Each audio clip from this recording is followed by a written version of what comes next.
How to Avoid a Climate Disaster. By Bill Gates. How we plug in. In the United States, leaving a 40-watt light bulb turned on for an hour costs you about half of 1 cent. It's cheap, available, and reliable. Producing electricity is a major contributor to climate change. Getting zero-carbon electricity is crucial to avoiding a climate disaster. Less than half of the population in sub-Saharan Africa has reliable power at home. Access to electricity is crucial for economic growth and development. Whatever methods we use to get to zero-carbon electricity in the future must be dependable and affordable. We need to keep getting the things we like from electricity without the carbon emissions. The evolution of electricity. Hydropower was one of our earliest sources of electricity. It's cheap, but it has downsides, including displacement of local communities and wildlife. Fossil fuels have become our primary source of energy. They're cheap, widely available, and efficient to extract and convert to electricity. Governments provide subsidies to keep fossil fuels cheap. This explains why they're still a significant part of our electricity supply. The share of global power from burning coal hasn't changed in 30 years. Fossil fuels provide 2/3 of the world's electricity, while solar and wind account for only 7%. We need to be aware of the impact of our energy consumption on the environment. Let's continue to educate ourselves and make informed choices. The Green Premium, Affordable Emissions Elimination.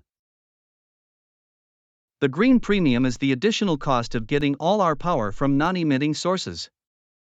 This includes wind, solar, nuclear power, and coal and natural gas-fired plants, equipped with devices that capture the carbon they produce. Changing America's entire electricity system to zero-carbon sources would raise average retail rates by only 1.3 to 1.7 cents per kilowatt-hour. That's a green premium of $18 a month for the average home.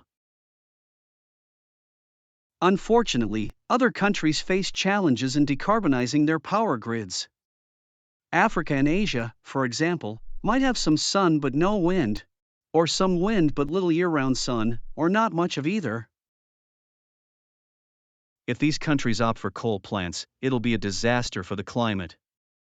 But right now, that's their most economical option. Why clean energy costs more? Fossil fuels are cheap because their prices don't factor in the true cost of climate change. Clean energy sources have to compete with them without that advantage. Some regions don't have decent renewable resources. This requires building new transmission lines, which is costly and time-consuming. The main culprits of the green premium are our demand for reliability and the curse of intermittency. Solar and wind are intermittent sources, and our need for power is not. Intermittency becomes a bigger and more expensive problem as we approach 100% clean electricity. Either we store excess electricity in batteries or we add other energy sources that use fossil fuels. Storing excess electricity in batteries is prohibitively expensive.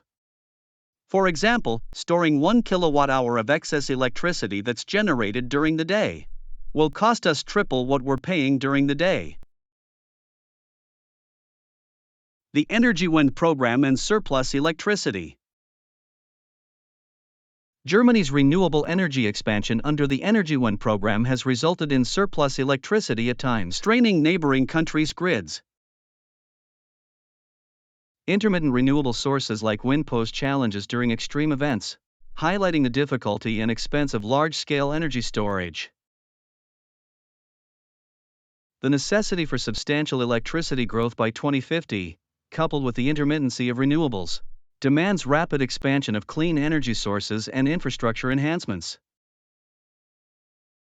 Transmission upgrades and regional grid integration are vital to efficiently harness renewable resources, ensuring cost-effective emissions reduction.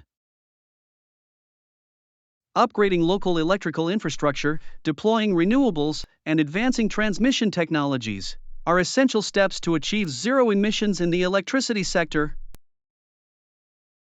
Accelerating renewable deployment and exploring innovative energy solutions are crucial for global decarbonization efforts. Making carbon-free electricity. Nuclear power is a reliable source of round-the-clock carbon-free electricity. It provides a significant portion of global energy and is essential for affordable decarbonization. Nuclear power is more efficient in material use and continuous energy production than renewables. However, it faces challenges such as high costs and safety concerns. To overcome these obstacles, TerraPower's advanced reactor design aims to reduce waste, enhance safety, and offer a scalable solution. Revolutionizing energy with advancements. Fusion, an experimental energy source, holds promise due to abundant fuel, low waste, and safety features. However, practical implementation remains a long-term goal. ITER, a multinational fusion research project, represents a significant step towards harnessing fusion energy for commercial use. It's still in the experimental phase but holds promise for the future. Advancements in high-temperature superconductors could revolutionize fusion reactors. Nuclear energy advancements are crucial given their immense potential in both fission and fusion. Offshore wind energy has proximity to major cities, steady winds, and growing innovation. However, its contribution to global electricity is small. Geothermal energy presents a promising avenue for carbon-free electricity, albeit with limited global impact. It's extracted from deep underground heat. Storing electricity. Lithium-ion batteries are the most common type of battery, but they have limitations. Inventors are working on affordable grid-scale batteries that can store enough energy for a city. Pumped hydro is the biggest form of grid-scale electricity storage in the world. However, to pump water up a hill, you need a big reservoir of water and a hill. Some companies are exploring alternatives to pumped hydro, such as moving pebbles uphill or pumping water underground. These approaches could revolutionize grid-scale energy storage. Thermal storage is another method of storing electricity. By heating up a material, such as molten salt, and using the heat to generate power via a heat engine, we can achieve 50 to 60% efficiency. At TerraPower, we're exploring how to use molten salt to store heat generated during the day and convert it to electricity at night. This could help us avoid competing with solar-generated electricity during the day. Hydrogen serves as a key ingredient in fuel cell batteries. We could use solar or wind power to create hydrogen, store it, and then use it to generate electricity on demand. But there are challenges to producing hydrogen without emitting carbon. It's not as efficient as storing electricity directly in a battery. Other innovations. Capturing carbon is another innovation.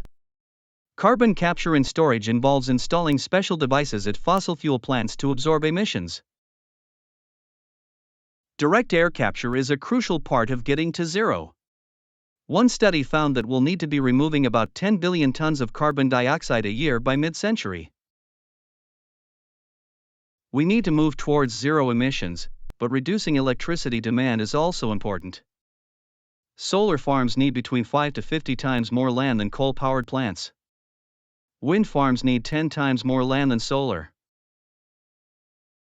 Load shifting involves using power more consistently throughout the day. We can use more electricity when it's cheapest to generate. For example, your water heater could switch on at 4 p.m. instead of 7 p.m.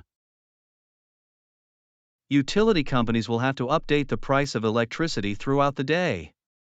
Your appliances will have to be smart enough to take advantage of this information.